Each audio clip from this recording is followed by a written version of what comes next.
This is the Uzebox Asset Manager, what I'm calling a version 3, currently at revision 0.5.2.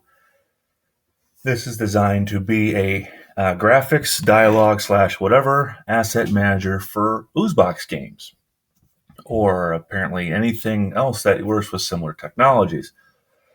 It consists of several apps. I got dashboard, files, tile maps, sprite animations, and game is also testbed. Let me walk you through some of the settings. So this is the dashboard. Ideally here we would have some settings that are site-wide, probably only going to be set by a dev. Well, you probably. Got links to some Google Docs that talk about these particular tools. It's a side menu for site-wide settings. This program uses HTML5 local storage, and that's what the file system is. It's good for caching, it's good for speed, and you can update everything that's in yours to be the one that's on the server. So if someone wanted to upload their test files, or I'm sorry, download the test files, they could. Probably not a feature that's going to be there in production, but very helpful right now. So let's talk about the first app, Files app. So here's the Files app. It's a file chooser. We have different kinds of settings and file types denoted by colors as well as by name. For example, game settings, site settings, image. So it's got some JPEGs, got some PNGs. You know, they're images as far as I'm concerned. If you click on one of them, you see it. It appears here with a zoom that'll fit in about 80% of this window, just so there's plenty of room for it. Don't switch to actual size if you want to. You'll have to scroll in that case for some cases. Throne room, walled-in palette, grass. That's a game working on. Here's a Link's House of Bananas from Link's Awakening.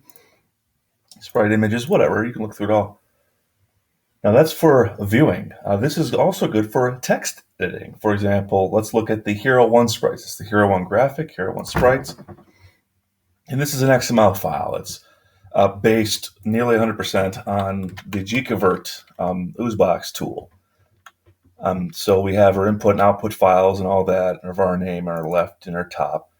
This will determine what part of that image, how many tiles over to the left or top it starts in, and how many, width and height you have. Okay, so that's helpful. You can edit it right here if you wanted to by clicking the update button in the lower left. Pretty helpful if you want to do that. The only addition I've actually made to that particular standard was that I added this animations section. So we have, for our name, and we have up move 1, up move 2, down move 1, down move 2, right action, whatever. And these, like for example, Hero Green here, Hero 1, up 1, refers to this particular frame. So this is an animation, and each of these 16 movements correspond to one of these maps. Makes animations a little bit simpler. This is still compatible with gconvert because gconvert ignores this kind of key, so it's not really a problem. So we can actually edit text. Additionally, it can edit and look at JSON. So these are files that govern how the program works. For example, we have a default app. If you were to restart it, we will start at Sprite Anim, which is this other tab here. We also have some other defaults we can set from. So they stay with you. And they're yours, too. They work with your HTML5 browser storage, not somebody else's. So your settings are different than somebody else. Also, because they don't technically have to go to the server, I don't have your resources. So there's a little bit of security in there. Feel free to look at the source code to confirm that. Okay, next. So we have all these XML files, right? Now, one of the hard parts about XML files for gconvert was to put these settings in. And initially, you would open it up in Notepad or Notepad++, whatever, and you would literally type this in yourself. You'd have to count tiles over from your image, like this one's Hero Sprites. I'd have to count over, okay, this is a 0 to the left and 0 to the top, and this one's 2 to the top. So I'm going to count 8 pixel tiles, and there's no grid for you, so it's not like it's easy. What if it was? So let's go to tile maps. We'll pick our XML file of the Hero 1 sprites. It's going to read that file directly, find out the input image, and read all the other data. Then you have your tile set image and all the map data that it has already for you. Okay. You can change all this.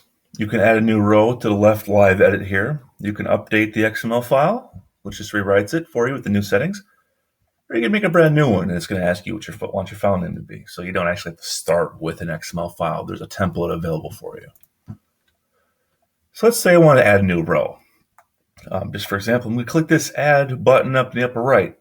There we go. We got a blank Change Me. Nothing in there.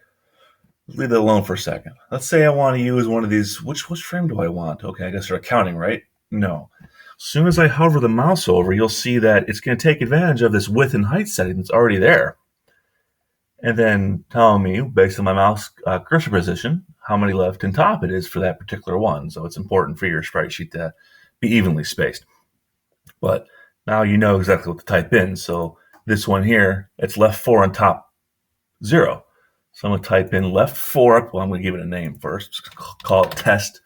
Left 4, top 0, width is 2, height is 2. And immediately you see right here that the preview has rendered that for you. So you know that you didn't screw up. This is what you expect. This is good. But maybe you've decided that you don't actually want this one. You can just click delete. So that's very helpful. So this will update your XML file with all these particular maps, sprite maps, which are very helpful for the next application, which is sprite animation. Let me click over there. Now this is governed by some default files. I'm going to look at the advanced tab here real quick, and it tells me that LOZ Sprites 1 is my default, and House of Bananas is my default background. Okay. Doesn't mean I can't change it. So I'm going to click over here to input is hero character 1. We have some animations already stored. We can also make new ones. We can delete them or save them. So here's the hero 1 green. And here's the frames for frame 1 and 2 of up, down, right, left. Okay, we don't have any for action because we just don't. Anyways, look at the bottom here. We have the action keys. And we have some information here. The simulator is not on. We have the background layer. We can turn it on and off. Sprite layer, which you really can't see very well right now. Or the grid layer. Moving your cursor into that canvas area, you get your character. And you can walk him around by using your arrow keys. And the Z and X will do the action, which will give you nothing because this guy doesn't have any actions. So this is helpful because you can see how your sprites line up. Like this one lines up really well. Okay, and you can do a test animation. Someone might say, okay, this one, maybe I can make him a little bit bigger, utilize that 2x2 tile space a bit better. Okay, it's neat. You just work around with it. Maybe I don't want this background. Maybe I want to work with something else that isn't, Zelda. So I'm going to go to the info here. This is the background I can choose, like, say, Pallet Town. Okay, so here I am walking through Pallet Town with the wrong character. Let's have some more fun. Let's change that input XML file to the Legend of Zelda sprites. We're going to change it to the Octorok. There's his frames, and I can walk him around. He has his animation of his nose going in and out. He does not have actions. That's why he blinks out when I use him. But this is really good. Give you kind of a sense of, okay, this is how it's going to look in a map. Not bad, not bad. Okay, and the part you all been waiting for is, game. But before I get to game, testbed has nothing in it. Just wanted you to see it. But that's where I test things. I'm not testing anything at this moment. Let's go to game. Okay, game. So it works a similar way. If you put your cursor in this whole area, you get your simulator on. I have a cursor of the Minecraft sword because why not? It is canvas after all. By moving in or out, I pause the game or unpause it because I didn't think it'd make sense to have the game loop going if you're not even in that tab. So we can pause it, we can unpause it, whichever. So that's helpful. Shows us our game state, title screen number, which you're going to see in a moment, and our key state. So when I push a key, it tells me which one I was actually pushing down, which is helpful.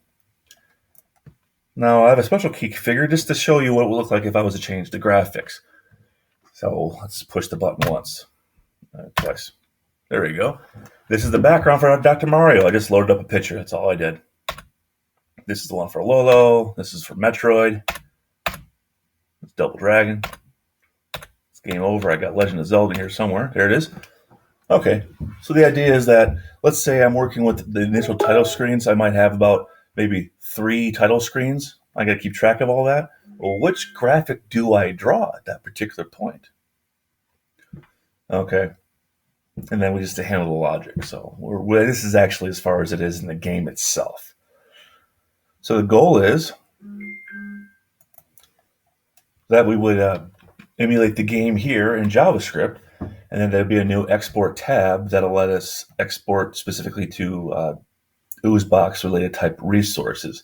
Ideally, the game logic won't be that different from JavaScript to C, with the exception of the obvious differences. But the resources will be controlled here and exported to whatever format JavaScript or Uzebox that the user chooses, and this will help you with all your Uzebox graphics and dialog and whatever assets dialog once I get that program part running. Again, this is revision 0.5.2 of the Uzebox Asset Manager 3. There will be more to come.